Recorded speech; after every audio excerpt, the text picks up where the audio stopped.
Terwyl ons so staan, kom ons sluit die oë.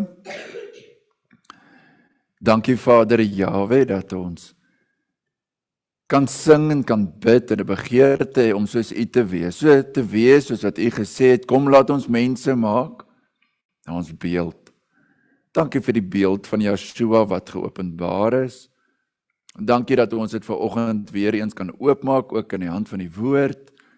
En dat ons kan bid, Vader, dat daar by elkeen van ons daardie lewenservaring sal wees, hoe ons die klei is in die hand van die pottebakker. Dankie, Vader, dat U die goeie werk wat U in ons lewe begin het, dat U die een is wat die waarborg daarop plaas, dat U dit sal voltooi. En dat ons vanoggend met geloof na U toe kan kom, dat U is. En U is 'n beloner van die wat U soek. Dankie vir die gawe van geloof, wat U deur ons werk. Dankie Vader Jahwe dat ons vir ons kinders kan leer om op U te vertrou, hulle vertrou op U te stel, dat ons die woord kan neem as daardie vaste fundament, te bewys dat U waarlik alles geskape het, en in U hou alles stand, ook ons lewe vanoggend. Dankie vir die gemeente, dankie vir die byeenkoms, dankie dat ons as kudde by mekaar kan wees, mekaar bemoedig, mekaar ondersteun. Ons bid en vra verheerlik U self in die verkondiging van die woord, en laat dit wees tot verheerliking van U groote naam. Amen. Jy kan die sitplekke inneem, baie dankie. Dit is vanoggend ons derde gedeelte, Paulus die nederige kruisdraer. Ons begin by Filippense 2. Ons het 2 dele in Filippense 1 gehad. As die van u wat kan onthou, Paulus daardie eers die slaaf en dan die diensknegt en toe die optimistiese gevangene. En nou die nederige kruisdraer. Nou net om die konteks te gee van die gedagte rondom kruisdraer, in Lukas 9 sê Yeshua baie duidelik, as iemand agter my aan wil kom, moet hy homself verloon en sy kruis elke dag opneem en my volg. So dit is 'n baie duidelike opdrag. Nou, ons moet eers die vloekhout van Yeshua ken, sy openbaring, en dan ook in die hand van die woord, die apostels, wat dit baie mooi getuig het, wat hulle gesien, gehoor en ervaar het, en in hulle lewe ook dan aan die gemeente, om daar dieselfde fokus te hê. Wat beteken dit om elke dag jouself te verloon, jou vloekhout op te neem, en Yeshua te volg? Dis die mooi deel. Dis nie alleen pad nie. Jy loop in die spore van geregtigheid. Hy het klaar voorgeloop. So ons lees vanoggend in Filippense 2, die eerste 4 verse, Paulus die nederige kruisdraer.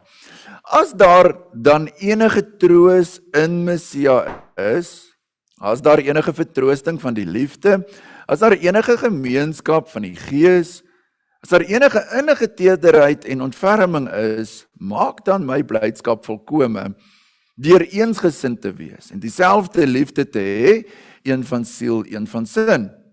Moenie iets doen uit selfsug of ydelle eer nie, maar in nederigheid moet die een die ander hoër ag as homself. Julle moenie elkeen na sy eie belange omsien nie, maar elkeen ook na die ander sin. En dan volg daai wonderlike gedeelte, die beskrywing van Yeshua, want hierdie gesindheid moet in julle wees, wat ook in Messia Yeshua was. Hy wat in gestalte van God was, het dit geen roof geag om aan God gelyk te wees nie, maar het homself ontledig deur die gestalte van 'n diensknegt aan te neem en aan die mense gelyk geword en in gedaante gevind as 'n mens, het hy homself verneder deur gehoorsaam te word tot die dood toe, ja, die dood van die kruis. Pragtig sluit dit aan by wat oom Hendrik vanoggend mee geopen het uit Hebreërs 5, die gehoorsaamheid van Yeshua, die lyding, en dis waarheen ons op pad is, dis die klimaks van die tema Paulus die nederige kruisdraer, want dit gaan nie oor Paulus nie, dit gaan oor Yeshua. en dan sy verhoging. Maar voor ons dan by daardie gedeelte kom, gaan ons net eers die eerste 4 verse hanteer as inleiding tot hierdie beeld van Yeshua. Filippense 2 begin met 'n oproep of 'n beroep op iets. Nou, beide woorde het die fokus op roep. Daar's 'n geweldige sterk boodskap wat na ons kant toe kom en dit moet jou aanraak. Dit moet jou tref. En Paulus sê in Filippense 3, hy gryp na Yeshua omdat hy deur Yeshua gegryp is. Die evangelie is aangrypend. En solank jy 'n passiewe ervaring het van Yeshua se werk in jou lewe, solank jy 'n apatiese, 'n algemene, net so dit gaan weerspieël in jou werke. Maar as jy die greep van Jahwe, die uitverkiesing, die roeping, die my seun, my dogter, gee my jou hart. Wanneer jy Jahwe se uitreike, daai herder wat gaan soek en jou vasdruk teen sy bors, dit stem jou, dit inspireer jou, dit rig jou tot dit wat ons vanoggend wil hanteer. Want dit is wat Paulus sê, as daar enige troos is in Messia, en ja, daar is, as daar enige vertroosting van die liefde is, as daar enige gemeenskap van die Gees is, as daar enige tederheid en ontferminge is, dan volg die 4voudige opdrag wat ons wil hanteer. Maar ons staan net eers stil by vers 1. As 'n refleksie, as die woord wat 'n spieël is en vir jou vra, is daar in jou lewe, is jy getroos? Is jy getroos? Dink dadelik aan die groot troos hoofstuk in die profeet Jesaja. Jesaja 54, blaai saam met my so toe. Eintlik is dit Jesaja 40, troos, troos my volk, roep na die hart van Jerusalem, dat haar stryd verby is, dat sy die hand van Jahwe dubbeld ontvang het vir al haar sondes. Maar dan Jesaja 54 wat so mooi daarby aanvul.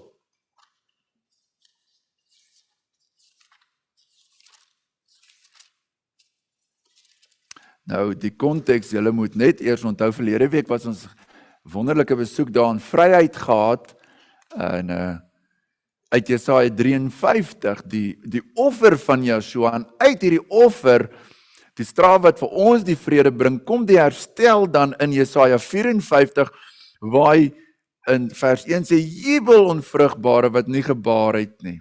Kyk wat die toestand, né?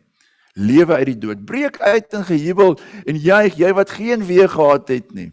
Want die kinders van die eensame is meer as die kinders van die getroude, sê Jahwe, en dan spesifiek daardie troos in vers 5, want jou maker is jou man, Jahwe van die leerskare is sy naam, en die heilige van Israel is jou verlosser, en hy sal die God van die hele aarde genoem word, want soos 'n verlate vrou, en 'n bedroefde van gees, het Jahwe jou geroep, en soos 'n vrou uit die jeugtyd as sy versmaad was, sê jou God, vir 'n klein oomblik het ek jou verlaat, maar met groot ontferminge sal ek jou vergader.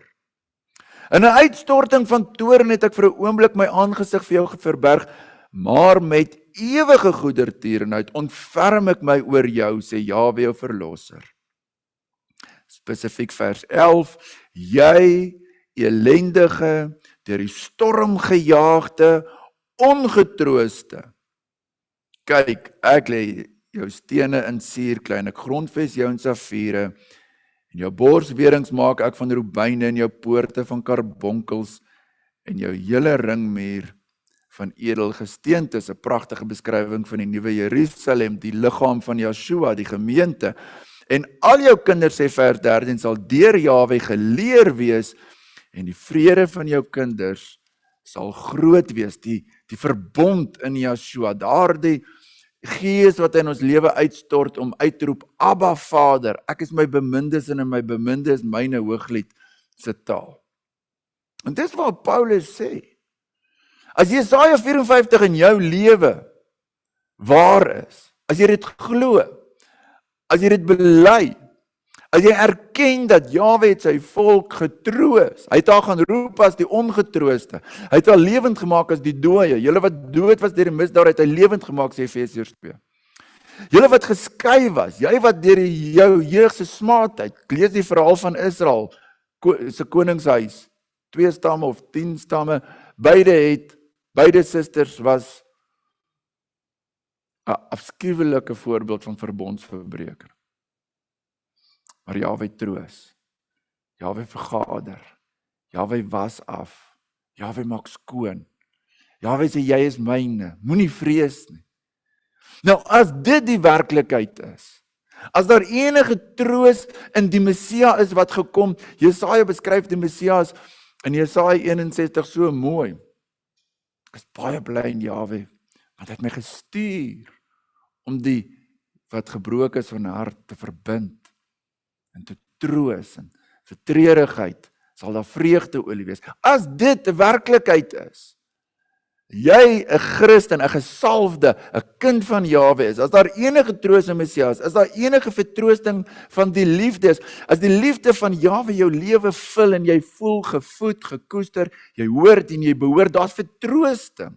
Want ek was elendig, ek was alles wat sleg was, ek was stikkend en gebroken, maar die liefde van Jahwe bind my en hy bind my aan hom. Dit is die oproep. Gemeente, as ons erken, die 3de deel in vers 1, daar's gemeenskap van die Gees. In Johannes 1 se reeks het so mooi gesê, ons sê getuig van Yeshua, want ons gemeenskap is met hom en met mekaar, maar wandel in die lig, jy kan nie in die duisternis wandel en sê ek het gemeenskap met hom nie. Paulus roep die gemeente op, as ons werklik waar met Jahwe gemeenskap het, as ons in die verbond, in hom verbind is deur die bloed van die lam, as daar, die laaste deel van vers 1, enige innige teerderheid, mooi Afrikaans. Filippense het Paulus al vroeër vir hulle gesê in hoofstuk 1 vers 7, ek dra julle in my hart, vers 8 van hoofstuk 1, God is my getuie, hoe ek na julle almal verlang, met die innige teerderheid van Yeshua Messia. Innige teerderheid is nie net daai persoon te goeie eienskap, en nie die bron van innige teerderheid, is Jahwe self. Yeshua wat na die skare kyk en die woord sê hy was innig jammer vir hulle, want hulle het soos skape op die berge van Israel verstrooid gewees, sonder dat iemand na hulle soek. Jahwe is ons een wat ons innig lief het. Innig, opreg, diep, van ewigheid.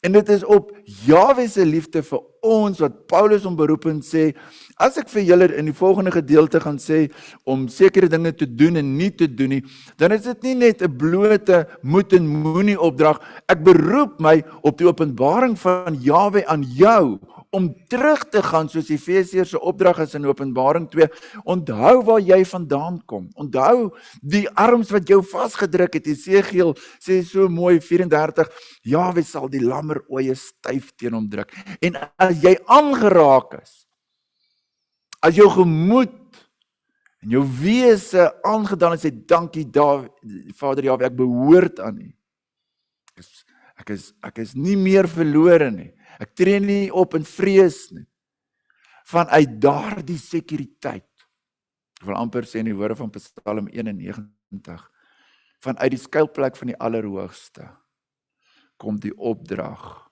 wat ons in vers 2, 3 en 4, 3 ledige opdrag, eintlik 4, maar kom ons beperk het tot 3. En dit is belangrik om die fundament te lê. Want ons wil baie keer met moeds en moenies, moenie doen iets uit selfsug en ydel eer nie, en ek stryd teen selfsug en ek beklei teen hierdie goeie wat ek wil doen, doen ek nie, en die slegte wat ek nie wil doen, is teenwoordig. Hoe sal ons ontvlug van hierdie liggaam van die dood? Die fokus is nie ek nie. As daar enige troos is, in Messia, nie buite nie, in Messia, nie troos aan godsdienst nie, nie troos aan kultuur nie, nie troos aan ek is op 'n goeie plek en tyd in my lewe nie, nie dit gaan met my, die troos kom van die vertrooster af.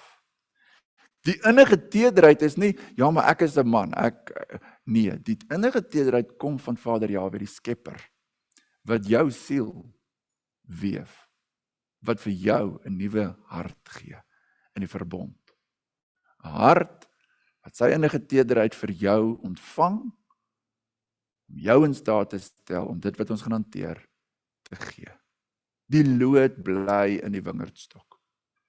En dan gaan ons oor na vers 2 toe, waar Paulus dan vir die gemeente sê, en ons het die inleiding goed hanteer om te sê, Filippense was 'n dierbare gemeente, hulle het aan projekte deelgeneem om vir Paulus te voorsien in die vlees, maar daar het met tyd, soos in alle gemeentes, die beproewing gekom van, is ons werklik lief vir mekaar? Kan ons deur sekere dinge werk? En dit was so dat Paulus begaan was oor hulle.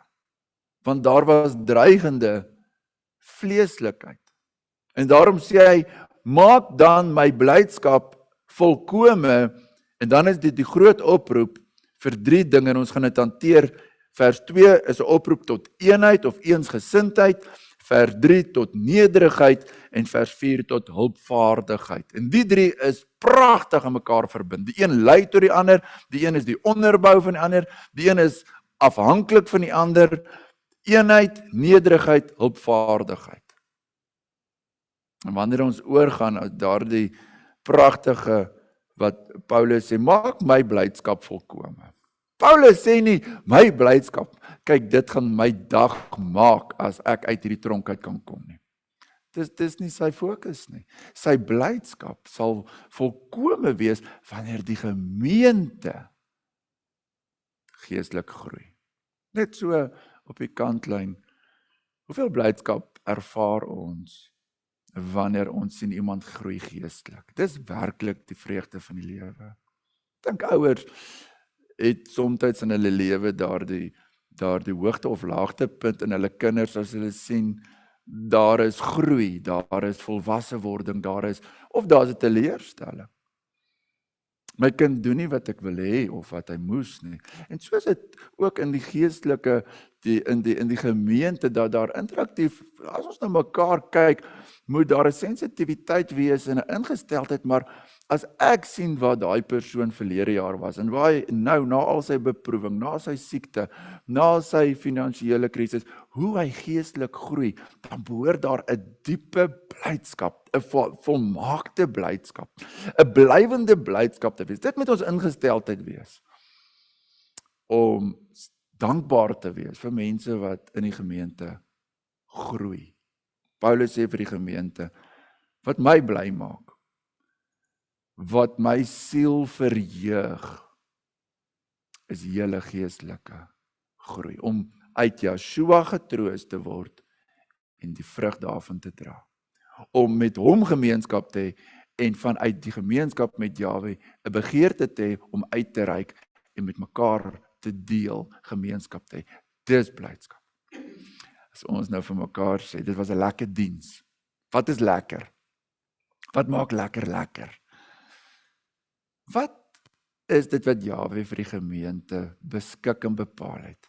Dan is een van die hoofpunte, is om te sien, daai blydskap, maak my vir blydskap volkome, deur hierdie geestelike eienskappe van eenheid, diensbaarheid of hulpvaardigheid, en ek het dit nou omgeruil, nederigheid. So kom ons vat hulle, vers 3. Ek bedoel vers 2. Maak dan my blydskap volkome deur eensgesind te wees, dieselfde liefde te hê, een van siel, een van sin. Die psalmdigter het al lankal op Psalm 133 gesê, hoe lieflik is dit as broers saam woon. Eenheid bring 'n samehorigheid, 'n verbinding. En dan praat ons nie nou net van ons almal deel dieselfde stokperdjie, of ons almal geniet 'n braaivleisie. Daar is sekere goed wat ons gemeenskaplik deel op aarde, wat 'n mate van vreugde bied. Maar wanneer ons in Joshua een sin het, dan ons gegroei.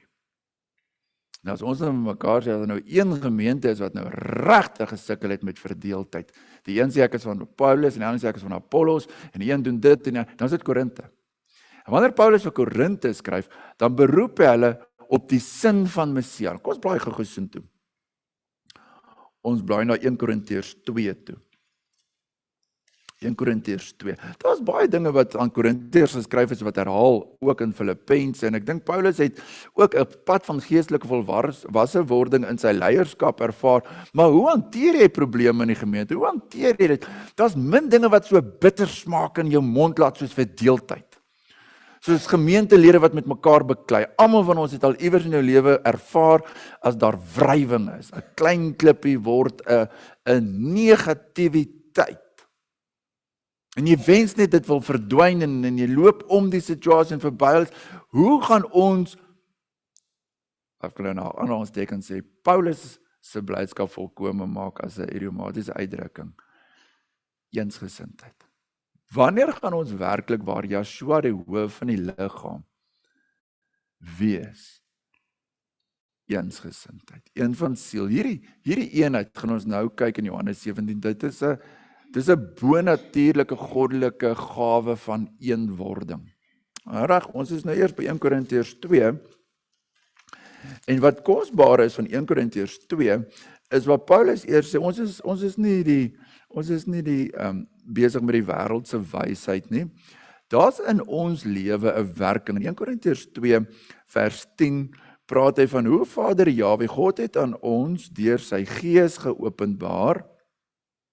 Want die Gees ondersoek alle dinge, die dieptes van God. En vers 12, ons het ewenwel nie die Gees van die wêreld ontvang nie, maar die Gees wat uit God is, sodat ons kan weet wat God ons uit genade geskenk het.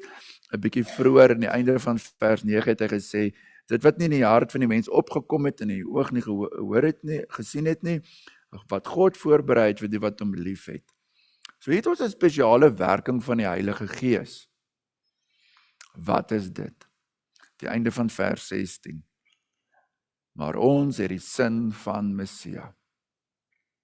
Dit wat Yeshua is. As jy gaan kyk wat is die woordeboekdefinisie van die ou klein woordjie sin, dan het hy so 7 sterk betekenisse van sin. Van sintuie tot gesindheid, tot 'n selfstandige eenheid, iets maak sin of dit maak nie sin. Dit is eintlik wonderlik om bietjie daaraan te gaan delf. Maar wanneer ons sê ons het die sin van Messia, Yeshua wat mens kom word, wat Paulus later in Filippense 2 sê, daardie doelgerigtheid, daai selfde denke, daai ingesteldheid, en Filippense fokus verskriklik op die gedagtes, die mens. Hy gaan later ook sê, bedink alles wat reg en waar en goed is, want die geveg en die oorlog lê in die gedagtewêreld, want dit beïnvloed die gesindheid, en dit vier of die beklei aan, of dit bring daardie nederigheid, maar dit is daai eensgesindheid, is weer eens nie iets wat ons skep nie.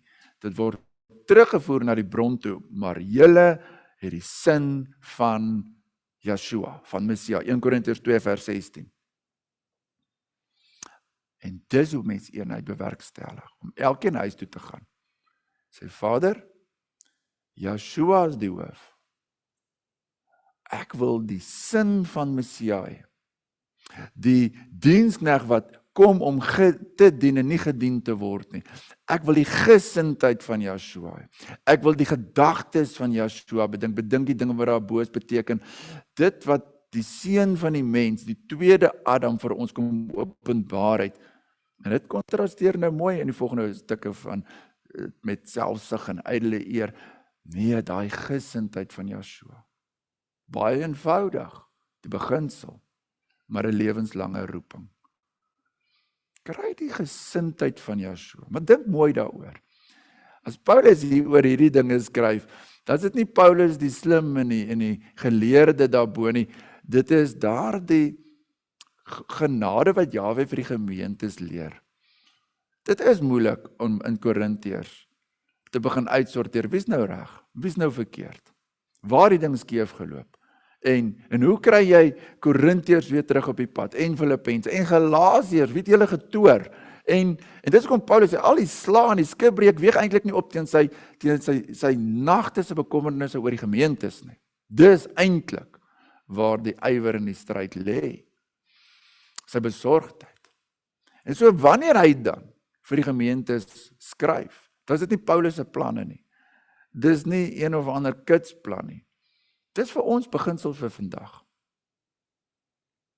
Ons roeping is tot eensgesindheid, selfde gedagtegang. Dit kom nie oornag nie. En waar kom dit vandaan? 1 Korintiërs 2 wat vir ons so mooi sê, Jahwe het vir ons, ewenwel ons het nie die gees van die wêreld nie. So 'n wêreldsgesindheid gaan verseker verdeeldheid in die gemeente bring. 'n Wêreldsgesindheid gaan verseker maak dat daar ongemak is en 'n dwarstrekker is. Maar die sin van Messia bind. En dis elkeen se taak. Ek kan nie net sê daai persoon het die gesindheid van Joshua, nou gaan alles bymekaar bring. Elkeen moet in sy lewe strewe vir die gesindheid van Joshua, om hom te ken, om werklik deur sy gees geïnspireer te word, om te dink soos hy dink, om te doen soos hy gedoen het. Ons gaan terug na Filippense 2 toe, waar ons besig is met die eerste een van 3, dat ons moet strewe na eensgesindheid toe, dieselfde liefde te hê. Hier is weer 'n pragtige beskrywing. Hoe word jy eensgesind? Dieselfde liefde. Watter liefde? Watter liefde is die standaard? Daar is een teks waar dit pragtig opsom. Johannes 15 vers 9. En ek wil hê almal moet toe saam met my blaai. Hoe kry ons dieselfde liefde? Want vir die een sê, maar broer, wat vir my liefde is nie vir jou liefde nie. As jy my wil lief hê, gee vir my biltong. En die ander sê, nee man, praat net die waarheid. En die een sê, nee, liefde is dit, en die ander sê, liefde is dat. En die een sê, liefde is, dis hoe ek liefde verstaan. Wel, kom ons kry die bron. God is liefde. Hoe het hy liefde openbaar? Johannes 15 vers 9, soos, en dit is waar Paulus ook later in Filippense 2 gaan bou is, soos Messia, so ons. Johannes 15 vers 9, soos die Vader my, Joshua is aan die woord, lief gehad het ek julle ook lief gehad, bly in hierdie liefde van my. So watter liefde praat Paulus later as hy sê, ons moet dieselfde liefde hê, die liefde wat die Vader vir die Seun het. Daardie liefde. Dis hoe eenheid kom. En as ons prakties gaan kyk, hoe dit ontvou in die evangelies, hoe Joshua sê, ek doen niks sonder dat ek het by die Vader hoor, daardie totale onderwerping van Hebreërs 5. Daardie totale doelgerigtheid, my voedsel is om die wil van my Vader te doen. Daardie absolute vertroue wat Joshua vir Petrus kan sê, sit terug die swaard, moenie self veg nie, moenie self probeer nie, niemand kan niks doen nie, my Vader is in beheer.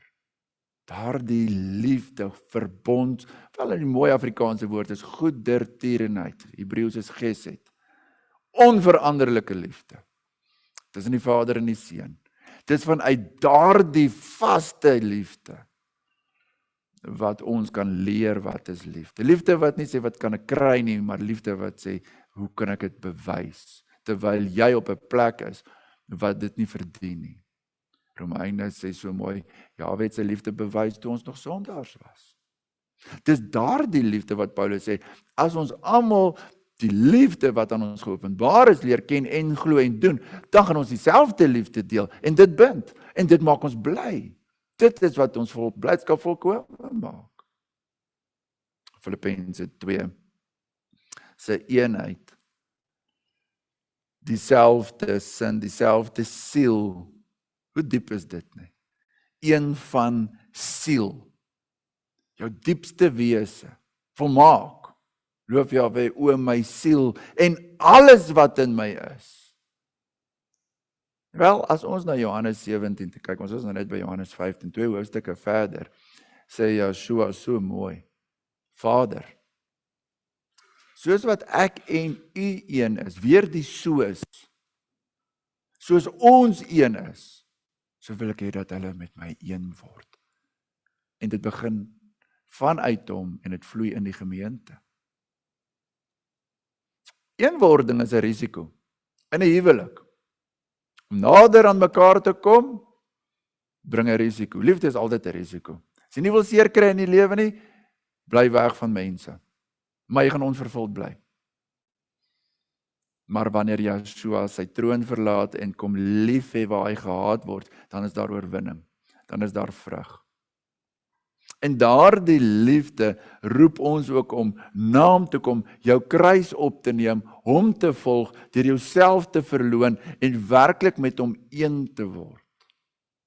En ons gaan later meer daaroor praat, maar net eers Johannes 17, Vader, soos wat ek en u een is, dit is ons erfenis om met hom een te word. En daardie eenwording vereis twee dinge, sommige goed moet afgelê word, want Jahwe kan nie bind met ongeregtigheid nie. En sommige dinge moet aangetrek word, die geregtigheid van Yeshua, want dit is hoe ons met hom een word. Ons kan nie naak voor hom staan nie. Ons moet in daardie feestelike klere voor hom staan. Gaan lees Johannes 17, miskien moet ons net vers 21 saam lees.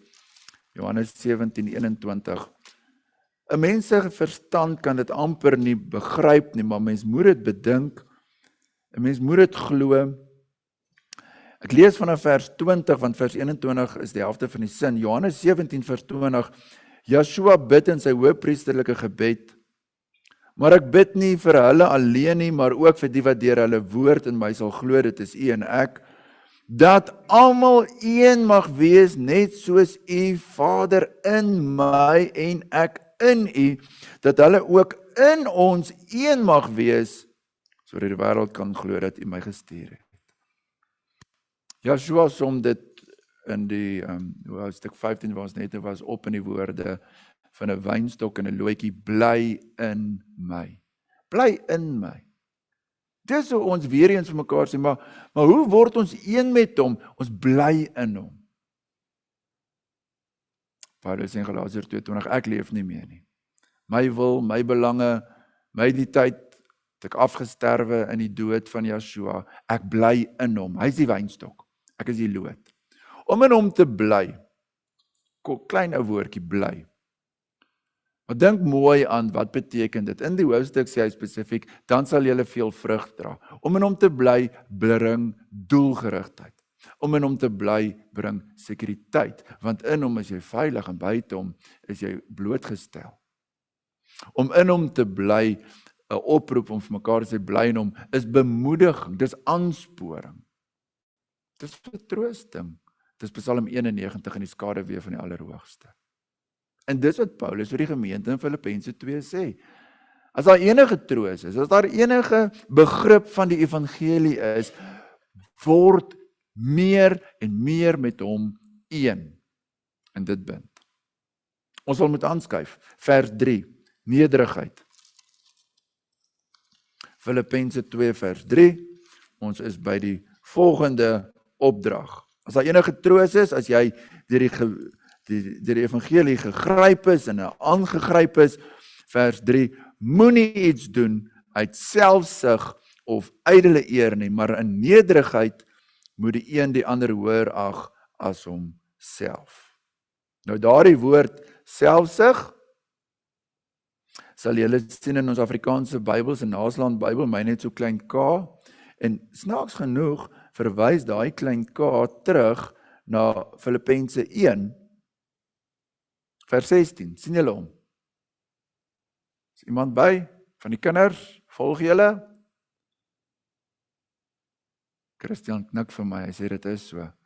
Nou in Filippense 1 vers 16 het Paulus gepraat oor sommige mense wat Yeshua verkondig met naaiwer. Ek kan vir julle bevestig, selfsug en naaiwer is presies dieselfde Griekse woord. Maar die gemeente is al klaar gehoor oor mense wat met naaiwer, ander bedoelings, ander agendas. En dis die probleem van selfsug. Hy het 'n ander agenda as dit wat ons nou net gehoor het van eensgesindheid. Ydelle eer, leegheid, ydelheid, dis leeg, maar jy soek daai eer, jy soek daai erkenning. Jy soek daai posisie, mense moet na jou kyk. Jy is so bewus van wat dink mense van jou. En jy het daai selfsug. Paulus sê moenie iets doen uit daai gesindheid uit nie. Want dit is glad nie die beeld van Yeshua, en is nie tot eer van Jahwe nie. Maar die positiewe, daar's wat jy nie moet doen nie, en dan is daar die positiewe, maar wat moet jy doen? In nederigheid. moet die een die ander hoër ag as homself. En daarom hierdie nederigheid, baie Engelse Bybels praat van humble-mindedness. Dis 'n ingesteldheid, dis 'n gedagtegang. Dis wat dink jy van jouself? Vat die teenoorgestelde, hoogmoed. Daai moed.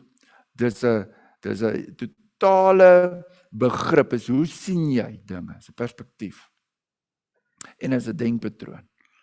Nederigheid is nie hoe sag ek praat. Is nie hoe goed ek kan wegkruip nie. Nee, jy moet voluit leef. Jy moet vorentoe gaan. Want nederigheid is vanuit daardie eenheid in Yeshua, het jy jou plek en posisie gekry. Hy is die hoof. Ek is man hier 'n lid in 'n pragtige liggaam. Ek het my posisie. Ek het my plek om te dien soos hy gedien het. En daarom is nederigheid 'n onderwerping aan Jahwe, luister mooi, nie uit vrees vir mense of vrees wat hulle van jou dink of vrees van jou beeld wat sal skade ly nie, maar dit is 'n onderwerping uit die liefde van Jahwe wat aan jou geopenbaar is.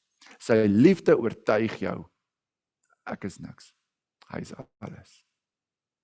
Nederigheid vloei, soos wat ons uit vers 1 uit gesien het, uit daai troos, uit daardie liefde, onder ontferming wat Jahwe jou bied, het jy vir altyd 'n begrip, wie is ek? Wie is ek? Kom ons sê gou vir mekaar 'n paar dinge, as jy nog nie jouself ontdek het nie. Psalm 139, bid die psalmdigter. Nadat hy gesê het, Jahwe is goddelike alwetendheid, Jahwe, waar sal ek wegkruip? U ken my sit of my staan, my opstaan, nog gekruip ek weg by die uiteinde van die see, nogtans sal die Gees my daar lei. Nadat hy gesê het, Jahwe het my ongevormde klomp gesien het, u weet alles. Kom die psalmdigter in die einde van Psalm 139 sê, deurgrond my o God, ken my hart, toets my, ken my gedagtes, en kyk, of daar by my 'n weg is van smart. Lei my op die ewige weg. Jahwe weet wie jy is. Jy weet nog nie. Jahwe wat vir Israel deur die woestyn, Deuteronomium 8. Let nou op Israel, erken in jou hart dat dit jou skoene nou vir 40 jaar nie gesluit het nie, nie honger gehad nie, dat ek jou onderrig het, dat ek jou gewys het wat is in jou hart of in my waarlik sal lief hê of nie. Daar begin selfkennis. Jahwe, hier staan ek in my lewe. U ken my. Maar wys u my dat ek nie so oulik is as wat ek altyd dink ek is nie.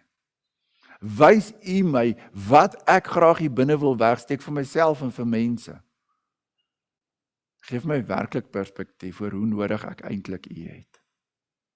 Nou kom ons volg hierdie gedagtegang. Romeine 7:24 sê Paulus, ek elendige mens, wie sal my verlos van hierdie liggaam van die dood?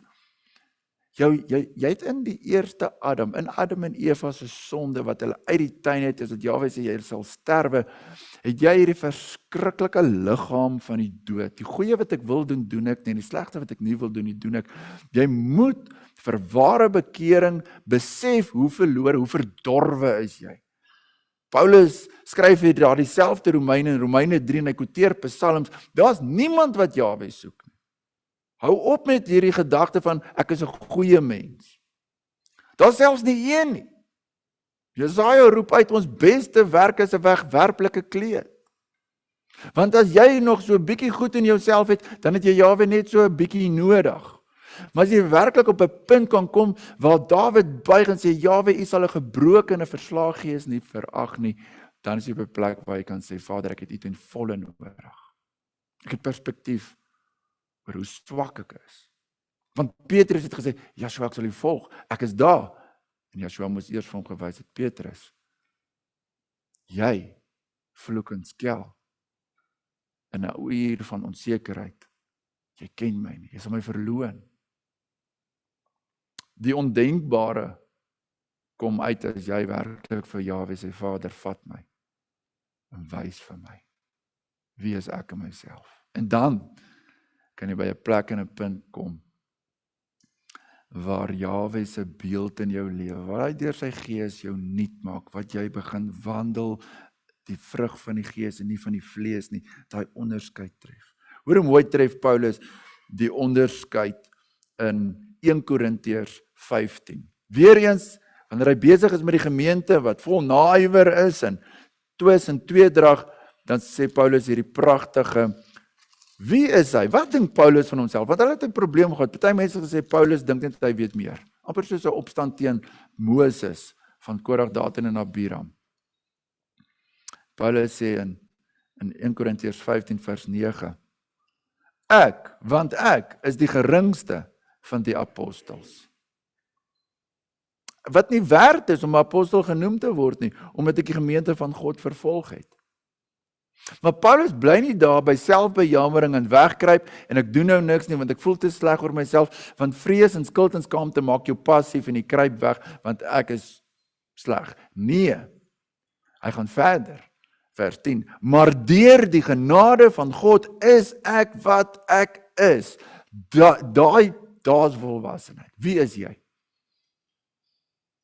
Deur die genade van God is ek wat ek is. En sy genade aan my was nie te vergeefs nie. Dit is iets wat ons baie duidelik moet onderstreep in ons lewe. Moenie praat van die genade van Jahwe, maar jy dra die vrug asof daardie genade te vergeefs is nie. Asof dit nie effektief is nie. Die genade van Jahwe is genoeg om jou te verlos, om jou te bekragtig, om jou te verander. Paulus kan duidelik sê, ek het daar begin, waar ek nie werd is om 'n apostel genoem te word nie. Ek het die gemeente vervolg, maar deur die genade van Jahwe is ek wat ek is, en sy genade was nie te vergeefs nie. Ek het oorvloediger gearbei as almal, nogtans nie ek nie, maar die genade van God wat met my is. Wie van julle het al vir iemand probeer oordra? Hierdie ding wat hier gebeur het, is Jahwe. Ek wil net aan Jahwe eer gee. Jy is amper soos 'n hond wat bang is vir 'n hou. Jy is so bang vir hoogmoed, jy wil net werklik vir Jahwe sê, dis net hy. Jy kan dit hoor, Paulus sê, deur die genade van God is ek wat ek is, en sy genade was nie te vergeefs nie, net, as hy sê, ek het oorvloediger gearbei as almal, dan is hy volgende asem, nogtans nie ek nie. Ek wil dit net duidelik maak. En ons moet op 'n plek en 'n punt kom in ons lewe, waar ons nie net wegkruip en sê, ons is swak en ons is sleg. Nee, so dis waar bekering begin. Maar dan moet jy op 'n plek kom en sê, maar Jahwe se genade werk in my lewe. Dit is nie te vergeefs nie. Wat ek is sy genade. En ek werk oorvloedig. Hierdie genade in my lewe word die krag dat ek oorvloediger arbei as almal. En dis wat Paulus bedoel met, moenie iets doen uit selfsug of ydel eer nie, maar in nederigheid moet ons mekaar hoor ag. Jy moet altyd daai gebalanseerde perspektief hê, dat, soos Paulus, en is die volgende teks wat ek wil lees in 1 Timoteus 1:15, ek was die elendigste van alle sondaars. Ek ken my sonde, soos David bid in Psalm 51, ek ken my sonde. Ek erken dit. Maar ek het ook die genade van Jahwe gesmaak. En ek het 'n nuwe perspektief op die lewe. Ek ag die gemeente as kinders deur Jahwe se bloed vrygekoop. Ek het 'n perspektief op mense se lewens, nie 'n uiterlike nie, maar daardie Godsopenbaring van Jahwe het vir hierdie persoon gesterf. Jahwe is besig om in hierdie persoon se lewe te werk. En ek ag daardie persoon met die agting waarmee Jahwe ons ag. Elkeen ag. En daaruit kan ons mekaar in nederigheid, 'n gesindheid wat uit die liefde van Jahwe geopenbaar word, liefde wat geopenbaar is vloei, mekaar hoor ag. Also 'n klomp dele wat Paulus sê byvoorbeeld in 1 Korintiërs oor die liggaam, dat die geringste lid wat vir ons die geringste lyk word met oorvloedige eer beklee. Die een kan nie vir die ander een sê ek is meer belangrik of ek het jou nie nodig nie. Daar is uit die eer teen die eensgesindheid kom daar die samehorigheid, maar ook 'n erkenning, waar's my plekkie? En waar's die plekkie van elke persoon? En hoekom moet ek met die regte ingesteldheid ander persone hoor ag as myself? Want in myself is ek elendig, is ek die sondaar, maar deur Jahwe se genade is ek wie ek is. Daarom kan ons ook in Paulus se afskeidsbrief aan die gemeente daar in Efese in Handelinge 20 vers 19 sien hy sê, vandat ek in Asië gekom het, was my ingesteldheid om in nederigheid te dien. Of ek geskel word en of ek geprys word, ek behou perspektief. Nederigheid geef my die regte perspektief. In myself is ek niks, maar deur Jahwe se genade is ek wie ek is. En ons kan sien dat in al die briewe, en ons is nou by Filippense, jy kan terugblaai na Efesiërs 2, Efesiërs 4 vers 2, of jy kan aanblaai na Kolossense 3 vers 2, nederigheid word altyd in die eerste top 3 eienskappe genoem van die gesindheid van Yeshua. Die ononderhandelbare eienskappe van die gemeente is nederigheid. 'n Erkenning van wie ek in myself is, en 'n erkenning van die genade van Jahwe in my lewe, wat my vorm wie ek is, en my stem tot diensbaarheid. Wel, hier is die volgende een, ons sluit af dan met die derde een, hulpvaardigheid, in vers 4, Filippense 2 vers 4. Nadat Paulus klem gelê het op die eensgesindheid, en die nederigheid, wat ons die een hoor ag as onsself, kom ons dan uit by vers 4, daardie vrug, daardie aksie, daardie dade. Julle moet nie elkeen na sy eie belange omsien nie, maar elkeen ook na die ander sinne. Nou in die konteks van die Filippense het na Paulus se belange omgesien in terme van fisiese versorging, en dit is pragtig en daar's 'n plek daarvoor. Maar wanneer ons werklik ook na die teks kyk in terme van dit wat nou volg in die beeld van Yeshua, dan is daar 'n ander belang. Daar is iets wat elkeen van ons nodig het. Jy praat van iemand se belange. Versorging, ja, Jakobus sê, moenie net vir iemand sê gaan word warm nie, daar's fisiese versorging, maar dan is daar die geestelike, waarvan Jesaja 58 so mooi sê, jy moet jou siel laat uitgaan na die hongerige, jy moet sy behoefte verstaan. Jy moet nie net jou oë toedruk en geld gee en weghardloop nie, want hierdie persoon moet nou van jou lyf afkom. Jy moet jou siel laat uitgaan na die honger. Jy moet sy honger verstaan. Ons mekaar se behoefte, wat is jou werklike behoefte? Wel, as jy in jou lewe in Jahwe met daardie eenheid streef, en kom jy agter, maar dis my grootste vreugde, om net naby Jahwe te wees. Om net in die leer van geregtigheid daardie vrede te ervaar, dat ek is syne en hy is myne. En as ons na mekaar se belange kyk, dan is dit tog eintlik ons grootste behoefte, dat daardie persoon in sy geloofstryd nie die geloof verloon of verloor nie, maar ondersteun hom in sy geloof, om werklik daardie brood te breek, om hom nie te veroordeel en te kritiseer nie, maar daardie wysheid te hê. Nooit sonde goed te keer nie, maar vir hom werklik iets te wees, 'n brug, 'n ondersteuning. En ons sien weer eens, as ons na die gemeente van Korinthe toe gaan, 'n pragtige voorbeeld, 1 Korintiërs 10.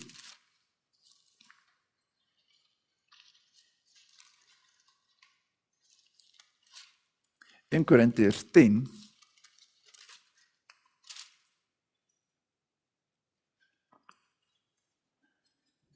daar's 'n konfliksituasie, en ons gaan nou nie ingaan op die detail van die scenario nie, maar die beginsel geld so mooi vir die Korintiërs en vir ons vandag.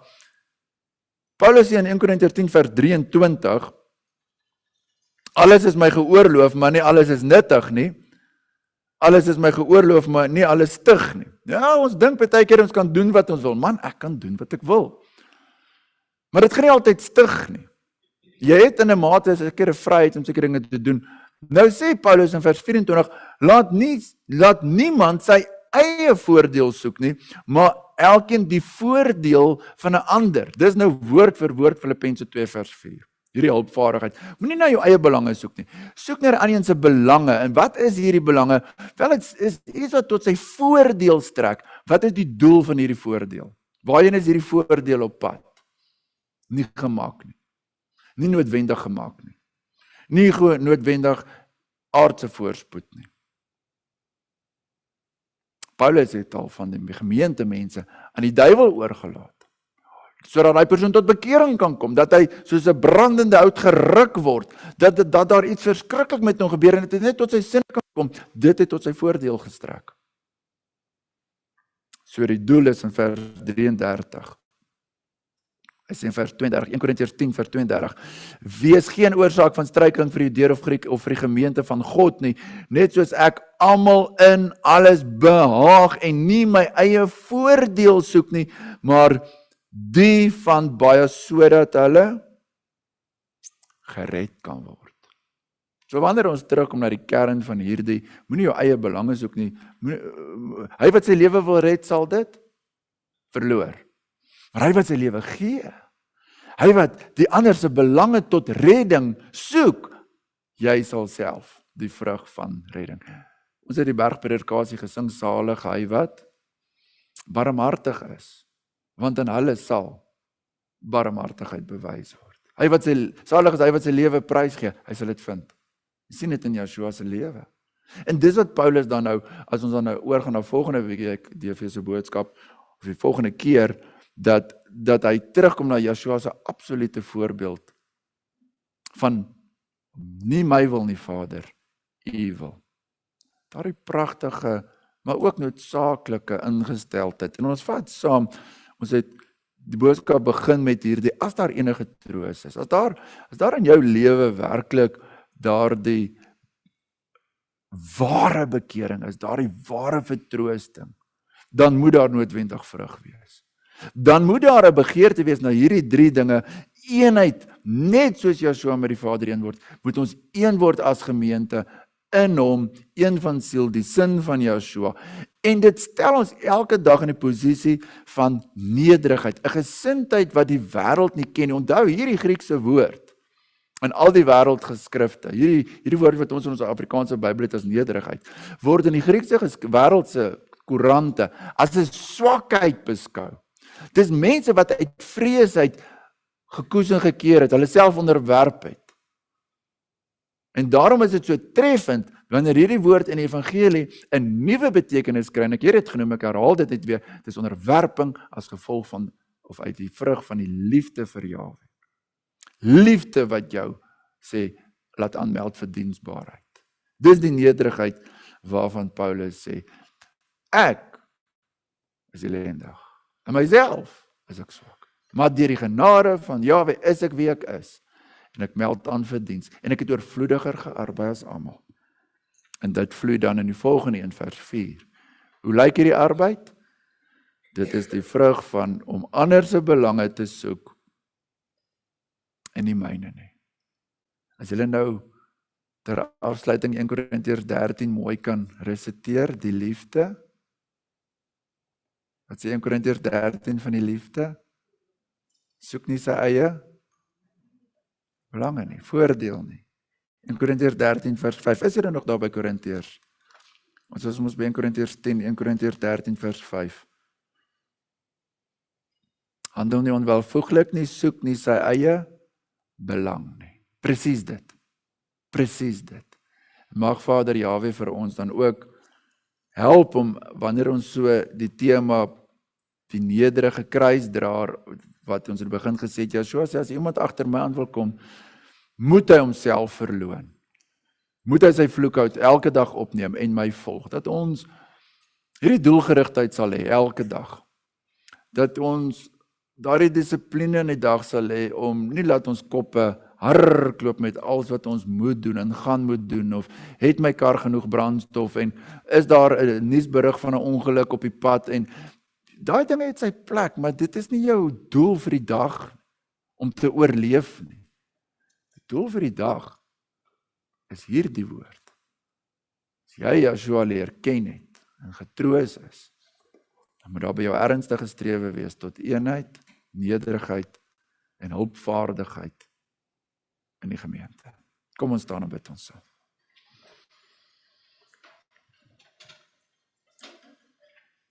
Dankie Vader Jahwe dat die woord so duidelik is. Dankie dat dit so gesagvol is. Dankie dat dit so genoegsaam is, dat ons as gemeente vanoggend kan erken. U woord is 'n lamp vir ons voet en 'n lig vir ons pad. Nou wil ons mekaar in die opdra en vra Vader, in die groote genade en liefde en gemeenskap van die Gees, help ons om dit wat die woord ons oproep, om daaraan antwoord te gee. Dat ons nie tyd sal mors nie, maar die dae sal uitkoop, en die dae boos is. En omdat ons deur die mond van die profeet hoor, maak jou gereed om jou God te ontmoet.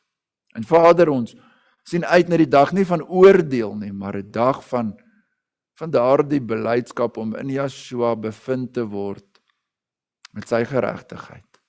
As loot wat veel vrug gedra het deur die krag van die Heilige Gees.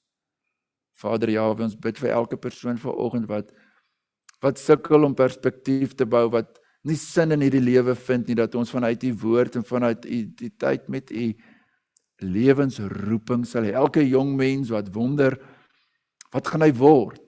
Waarheen is ek op pad? Dat ons prioriteite eers in u sal vind. U koninkryk. En dat ons sal weet, u sal vir die res sorg. Dankie in Yeshua.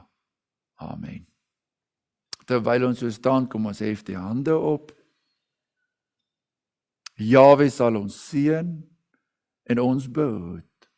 Jahwe sal sy aangesig oor ons laat skyn en ons genadig wees. Jahwe sal sy aangesig oor ons verhef en aan ons sy vrede gee in Yeshua deur die krag van die Heilige Gees. Amen.